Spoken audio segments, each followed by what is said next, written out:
آپ کے رابطے ہیں اپنے ایم پی ایز کے ساتھ، اپنے ایم این ایز کے ساتھ، وہ آپ کے ساتھ کھڑے ہیں، یا کوئی جیسے کوئی اختلافات کی خبریں، جیسے آپ نے پہلے کہا کہ چھوٹے موٹے اختلافات ہوتا رہتا ہے، اختلافی رائے آتی ہے، تو آپ کے لوگ جو ہے وہ ساتھ کھڑے ہیں، آپ کے ساتھ دیں گے؟ جی، پنجاب سے دوست بتا رہے ہیں کہ تمام ایم پی ایس جو ہیں وہ پوری استقامت، حوصلے اور یکجہتی کے ساتھ پاکستان تحریک انصاف کے ساتھ کھڑے ہیں۔ ہم امید کرتے ہیں کہ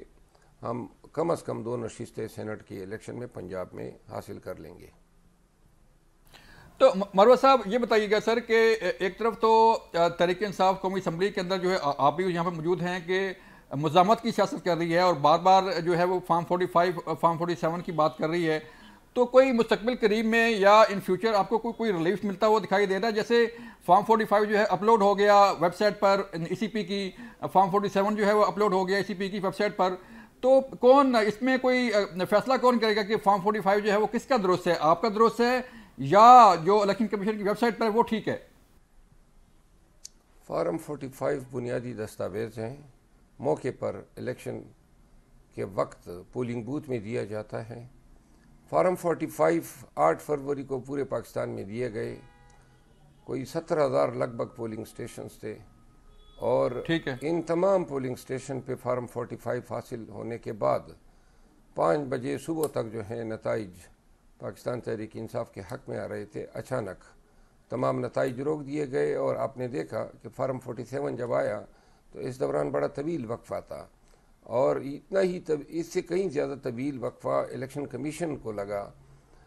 اپنے ویب سائٹ پہ فارم 45 اور فارم 47 کو اپلوڈ کرنے میں۔ یہ بہت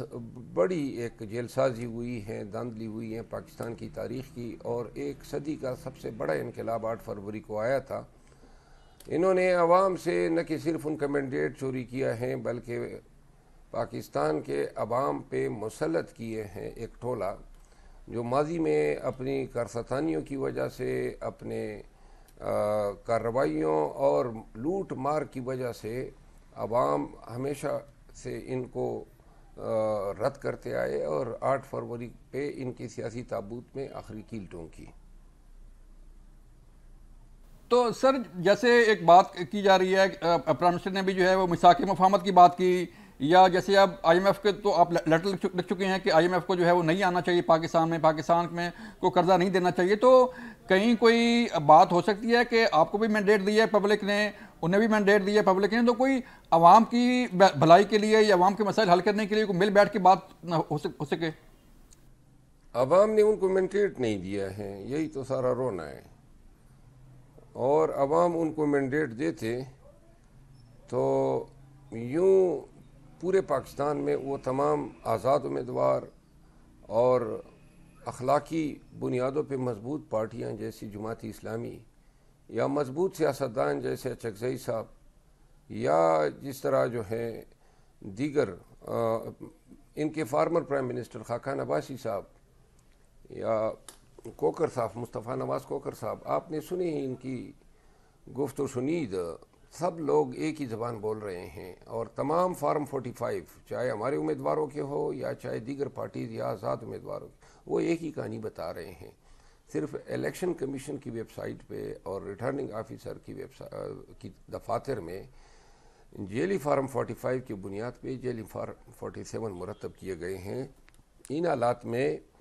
اگر مفاہمت کی کوئی بات کرنی تھی تو وہ حق تھا حسب اقتدار کا، اقتدار عوام نے سونپا پی ٹی آئی کو،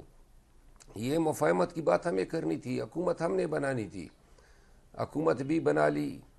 اور اب جو ہیں کہتے ہیں آئیں جی جو چیز میں نے چوری کی ہے اس پہ مفاہمت کر لیں، تو یہ ممکن نہیں ہے۔ صحیح ہے۔ تو مروہ صاحب آپ نے ایک اور بڑی بات کی ہے کہ کچھ سیفر کیس میں بڑی کوئی پیش رفت سامنے آ رہی ہے، آپ کے خیال میں کوئی ریلیف ملنے جا رہا ہے بڑا، یا کوئی جو عدالتی کارروائی ہے اس کو مد نظر رکھتے ہوئے آپ یہ کہہ رہے ہیں کہ کوئی بڑی پیش رفت ہو سکتی ہے سیفر کیس میں؟ نہیں، پیش رفت تو نہیں، سیفر کیس تو ٹرائل کنکلوڈ ہو چکے ہیں، اپیل کی سماعت آج ہو رہی ہے، اور چونکہ جو کیس 18 دن میں کنکلوڈ کیا گیا جس میں نقولات سے لے کر فرد جرم، 25 گواہان،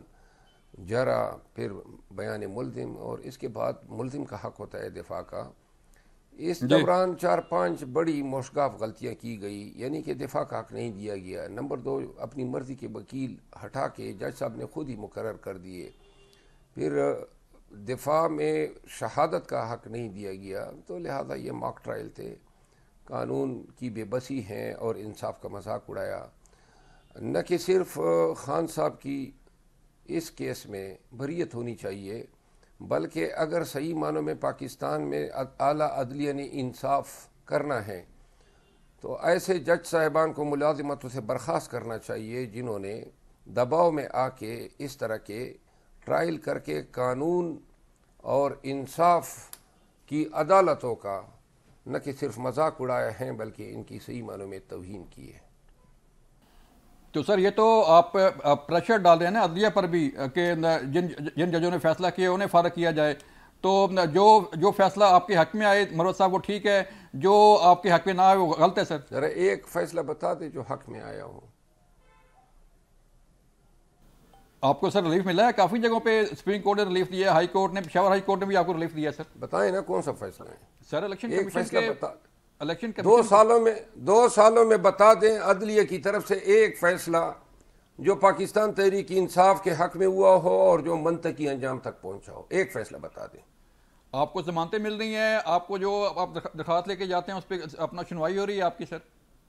کس کو ضمانتیں مل رہی ہیں؟ خان صاحب آج بھی جو ہے وہ کیس لگا ہوا تھا عمران خان صاحب کا، بشر بی بی کو طلب کیا ہے، 4 تاریخ کو پروڈکشن آرڈر بھی جاری کیے ہیں کہ انہیں باہر لایا پیش کیا جائے کورٹ میں۔ محترم آپ ریلیف کی بات کریں نا، کس عدالت نے ہمیں ریلیف دیا ہے؟ 2 سالوں میں ایک ریلیف بتا دیں۔ ٹھیک ہے مروت صاحب، ہمیں ایک بریک کے لیے کہا جا رہا ہے، بریک لیں گے اور بریک کے بعد آئیں گے تو پھر بات ہوگی کہ تحریک انصاف کی سیاست کہاں پہ ہے، مسلم لیگ نون کی سیاست کہاں پہ ہے، اور ثانیہ 9 مئی کہاں پہ کھڑا ہے۔ ملتے ہیں بریک کے بعد۔